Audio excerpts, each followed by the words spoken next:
Hey, welcome back. One down, two to go. That's right. The FedEx playoffs move on. We move away from a swampy, humid conditions in which guys' pants, people were sitting in ice out there in Memphis in August. Ben Rasa at Jazz Raz DFS. That's Shander show for me. Eytan, we welcome you back into the Odd Shopper Golf Channel. Couple of things right away as we head on over to Chicago for leg 2 of the FedEx playoffs. We do continue. We're going to have all these great offers for you at DraftKings, and we want you part of this community. So hit us with a thumbs up and subscribe to the Odd Shopper Golf channel. All right, some takeaways, some good, some bad. I mean, look, the last guy who got this good after turning 43, Ben Rasa, in professional sports was Barry Bonds, right? Like Lucas Glover has just turned on a switch ahead of his 44th birthday. Anything else you want to take away from last week at Memphis? Yeah. What do we want to take away? Not Homa really. and Hovland in the hunt. I mean, you can only give yourself a shot. That's my philosophy. I try to take a long view. I really liked what I did last week. Sanjay, he was right there. I know it didn't seem like he was, but he missed an eagle, then he 3-putted. Like there were moments. Morikawa a little bit, but he just really didn't have anything going on. He came in 13th, very respectable, but not there. And then of course, Tommy Fleetwood for the 50th time in a row there without being there. So it was a week that I was actually pretty happy with what I did. I really shorted Wyndham Clark. That was something that was helpful for me. Lucas Glover was not someone that I'll be honest, I really considered. It's just ridiculous what he is doing. We've known for a while he's a good ball striker, but to see this and see this putting and see this run, I don't know what to say. Maybe he wins again. Maybe he just wins every event into the Ryder Cup. I wouldn't be shocked if he won this week. Well, I'd be shocked a little bit if I'd be he won this week. disturbed if he wins. Yeah, I mean, look, we'll talk a little bit about Olympia. This is not an easy course. We saw it 3 years ago in 2020, and guys struggled to basically do everything. But to your point, I mean, we should talk about, and look, you saw over the course of 2.5 days the complete opposite of like what is happening with Scottie Scheffler, where you can miss shots, you can struggle, you can hit out of the rough, you can put yourself 15 to 18 feet away. But if you can stroke with your flat stick, if you can putt, oh my God, the world of difference. Ben, how many times did Glover just save a par with a ridiculous putt that we saw on Sunday when Cantlay and others were hovering? Outside of Cantlay putting it in the drink in the playoff, which is just unheard of, Glover's putting was masterful. Yeah, I mean, you mentioned putting it in the drink. Lucas Glover put it in the drink in the most crucial point of the tournament, and then he just made a 30-footer for bogey. The hole before that, his lie was plugged.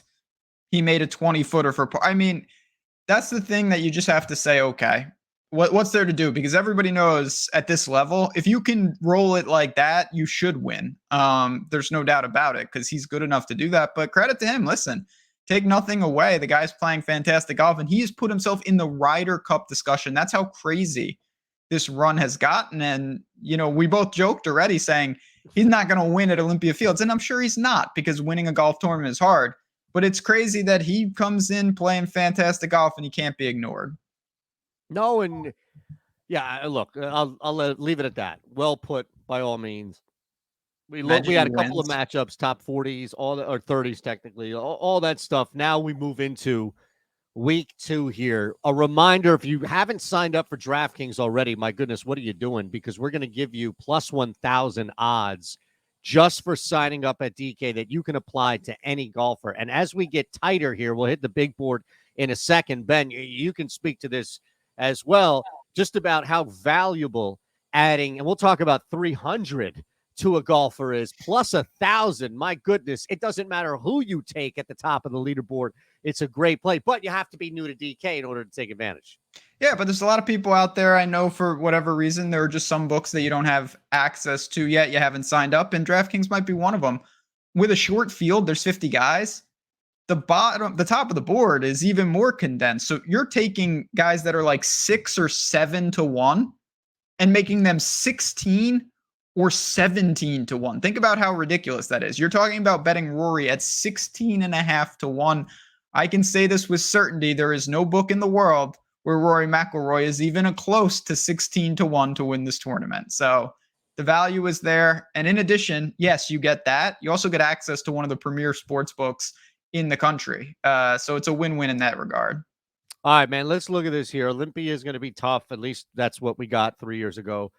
It's not going to be as easy as we saw at St. Jude, or for the Memphis St. Jude, FedEx St. Jude, pardon me, in Memphis. Geez, it's going to be tough. And the field only gets more difficult, which maybe is even a bigger testament to what Lucas Glover did following up that win with the win last week. But that's gone. All right. Now, again, it's a reset, and you have a bunch of names that have to navigate this course, which, as we've seen at least 3 years ago, is not an easy thing to do.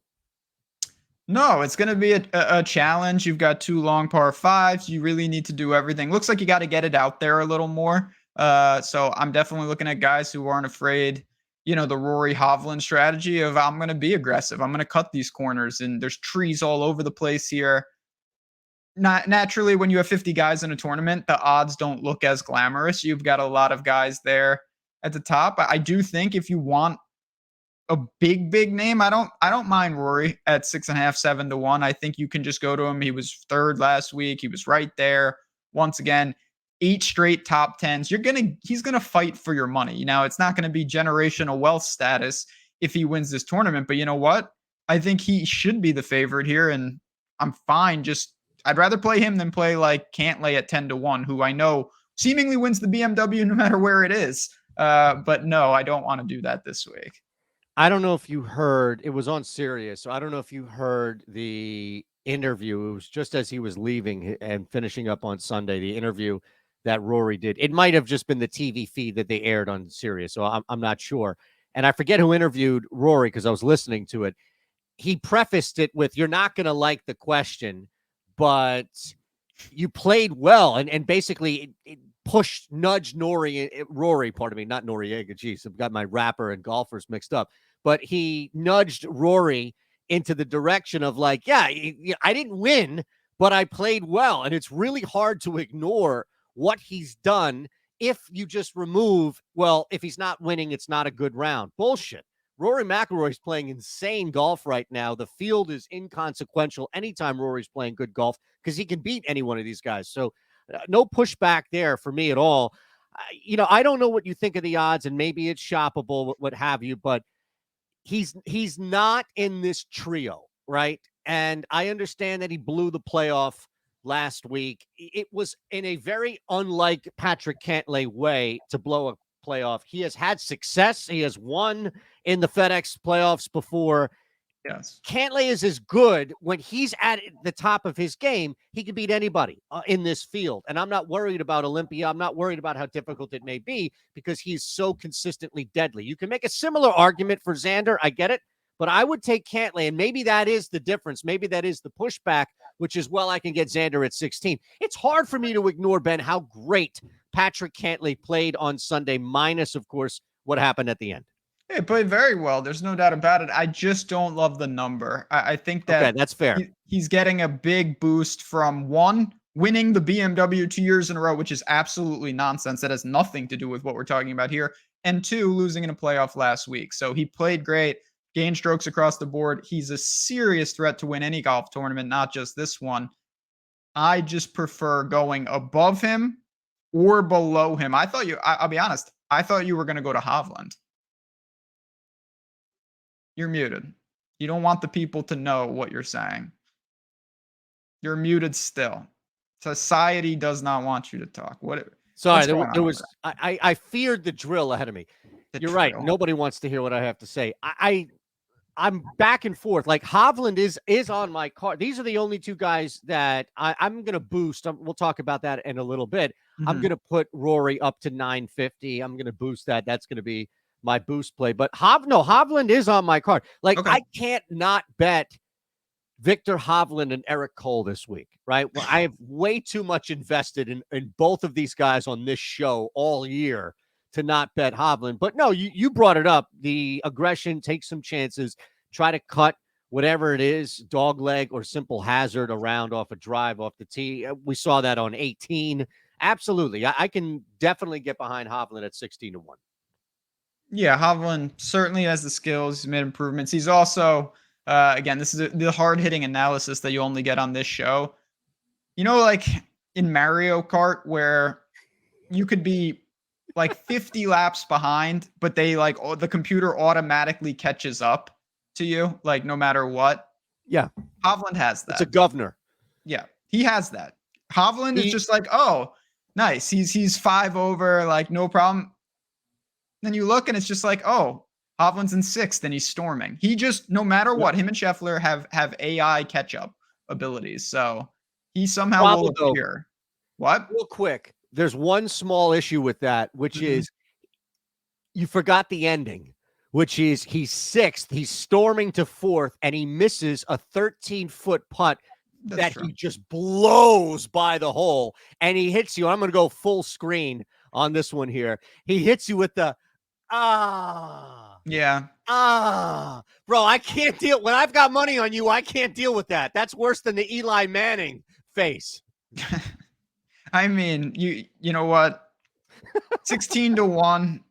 It's reasonable. He's not on my card, but I don't mind Hovland this week. I'm going to give, if I can, one more guy around this area. Oh, I know exactly where you're going, but go ahead. Do you? It's not Hideki, if that's what you're thinking. It's what? It's not Hideki. I will say that. No. I'm going to take him then. Okay. That's fine. I get him. I'm going to go to Morikawa. I'm sticking with Morikawa at 25-1. I really, really thought that he did not get the most out of last week. And it wasn't just putting. He gained strokes across the board. His irons weren't that precise, but positive strokes gained in all 4 categories. 13th. He was 2nd at Rocket Mortgage. I like this course for him. I think this is a good setup. He's got a wind drought, but you know what? So does a lot of these guys up here have not won as much as you would think because it's hard to win on tour. At 25-1, that's a number that I can get on board with. So if you want to go to Decky, go ahead. I get it. I thought he played phenomenal on Sunday. I'm going to stick with Morikawa for one more week here. Yeah, I can't fight back. It was a very quiet. You see that a lot, right? Like a guy can drop 30. Oh, it was a quiet 30. It was a quiet, I thought, just tournament for after the first round where he was definitely hovering. But you play well. Like you cannot ignore the fact that Morikawa is playing well. He's more of an enigma right now, I think, than a guy like Matsuyama, who at least has the history and played. He won, right? Played well at the very least. 3 years ago, played well at this event. So I think at 30-1, you're probably looking at more of a fair number than not. I don't think I'm getting ahead of anything, but I also don't think I'm taking it on the chin at 30. Again, I can shop this, I'm sure, but it didn't seem like, oh my God, that's just a terrible number. Yeah, and I get it. Again, it's the thing that's tricky with these events as we work down. I think it's the perfect time to mention it. Lucas Glover's already disproving this trend, but traditionally, look at the winners of the FedEx Cup events. It's someone we've already talked about. It's someone we've already seen. You don't see first-time winners, random guys win these events. It's almost always a big premier game. And again, when you have 50 guys in the best 50, that's natural, but it's hard to make a case for guys like I like Benyon this week. I like Sanjay this week. I'm just not sure that all of them are going to make the outright card at these current numbers. Yeah, I'm with you. And I was thinking about that. Like maybe top 10 is going to be, just to show everybody who's watching, top 10 is going to be the far right. And it probably is worth at this point, Ben, venturing into non-outright territory, right? I mean, to the point that you made, look, Sungjae at 40-1. I even think there's an argument for a guy like Russell Henley. You take away Greensboro, or at least just what happened, right? How it ended for him at Greensboro. Russell Henley's a guy that I think you could point to and say is playing incredible, really strong golf, right? Last couple of times we've seen him. But yeah, I'm not going to push it. I'm not going to push it by any means and force a play here on these guys outright. But I am interested in maybe plus money for top 20 or at the very least a top 10. Yeah, I think there's a lot of guys that fit that mold. Even a guy like who's on nobody's mind right now, Tony Finau, who's not playing well at all. But I will say, change of surface on the greens. He lost 8 strokes putting last week. plus 280 for a top 10 for a guy like Finau. That's a number I'm going to look more into as we get closer to lock, because I think there's some opportunities there. I just don't know if I want to get too crazy in this range in terms of outrights. And now we get to Corey Connors, I think, is a name worth exploring at 45-1. I just thought that was a pretty good number. Corey Connors knows what he's doing, and at 45-1, he's a proven winner on tour. Real quick, I don't want to overstate what we talked about heading into to St. Jude, and then also how it ended for Max Homa. Any interest at all in playing him in any capacity? And I'll put Corey Connors up here on the board. Yeah, Max Homa's a guy. I think for me, there's always a question, and this is kind of underutilized, and we try to talk about this on Odd Shopper Golf a lot. I like Max Homa this week, but that doesn't mean that I have to bet him in the outright market. Maybe it's matchups. Maybe it's if you play DFS, maybe it's exposure there. I know that I want to buy on him. I just don't think that it's going to be in the outright market. It might be maybe a first round leader, maybe some other iteration. Because I didn't love 22-1, to be honest. I think there might be better actionable ways to get exposure to Homa this week. Makes sense. And that's why I asked too, as far as capacity. Yeah. And I'm with you on that. I think, look, he's not going to win it, but I'm going to put something on him. Actually, I actually do like I can get 2-1 for Eric Cole top 20. So I'm going to bet that. I have to bet this guy if he pulls some crazy shit that nobody's ever seen before. I have to bet it because it'd be my luck, if you want to define it as that I'm not behind it. But Finau top 10, Henley top 10, Corey Connors, a guy, long shot to win it at 45. Outside, we'll talk real quick about to apply the plus 300 odds boost, Ben. But, you start to look at guys. Finau, even money, top 20. I'm interested in that. Yeah. Corey Connors and Sungjae, plus money for top 20s. We can start there. I don't know if you would push the Benny on to top 20 here. You can't load up and bet 20 guys to finish top 20. No. But Sungjae would be the guy. He played really well last week. He's my favorite play. Just quality performance. I thought he didn't really the market feels like it hasn't adjusted for what he did last week. He was really good, really, really crisp. And like you said, there's only 50 golfers. So if you jam pack your card, you're going to be cashing tickets all over the place, and you're going to add up your units won, and it's going to be negative, and you're going to be like, what the hell happened? So just be careful with what we're doing here, and certainly try to pick your spots. It's all about street. That's great advice. No, it's great advice. All right, let's look at this here. So if you're brand new to DraftKings, you can sign up and you can add plus 1,000 odds anywhere you want across the board. If you're already part of DraftKings and you've already signed up through us on the Odd Shopper channel and all this, and you're thinking, what the hell, man? What do I get for being a loyal member of the Odd Shopper community, DraftKings, et cetera, et cetera? Plus 300. It's a weekly odds boost. Yep. Similar strategy. I don't think it truly changes, although with a smaller field, maybe there is a little bit of a different approach for you, Ben, this week. I think it's still the same principles that you want to maximize the impact of adding 3-1. And just think about it logically. If you added 3-1 to something that was even money, it would be huge value. Something that's minus 100 to plus 300. If you add 3-1 to a guy that's 50-1, he's 53-1. Not great. So I would really strongly recommend, it doesn't have to be Rory. For me, it's going to be because I like him independent. But one of those top end guys, give yourself a good opportunity. And I say it every week, your boost, it may be $5, $10, $25, depending on your account and other factors. I think they are different. No matter what it is, it's an opportunity to add some extra money to your bankroll. So for me, it would be Rory at plus 950. That's almost 10-1 on the guy that I think is most suited to win this week. And I think it's the best way to go about adding the 3-1 weekly boost on DraftKings. So I'm a little torn because I don't think I have a better option than Rory right now. I'm not going to boost Cantlay unless it gets me to 16-1, right? Because I don't see any value staying below Xander and Victor. Hovland, I would love to boost Hovland at 19-1, but I think it's a similar situation where if I see a guy like Tommy Fleetwood at 20-1, I want that number for a boost on Hovland. As I go deeper, it doesn't make much sense to me to add plus 300. So even Scheffler, who you can't rely on right now with the putter, John Rahm, I think, is there. He's like a 13-year NFL veteran who just gets voted into the Pro Bowl because of namesake.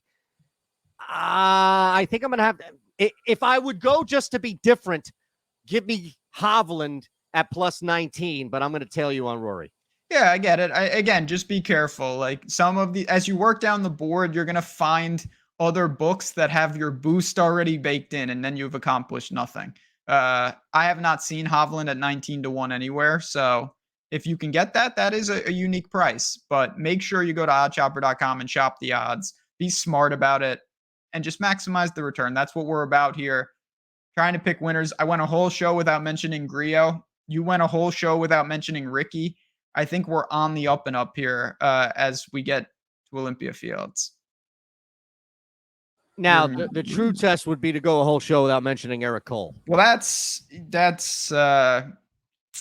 your lane. You've been betting that guy all year. Actually, to pretty good success. I must give credit where credit's due. I don't think I've ever bet him, and he actually shows up more often than not.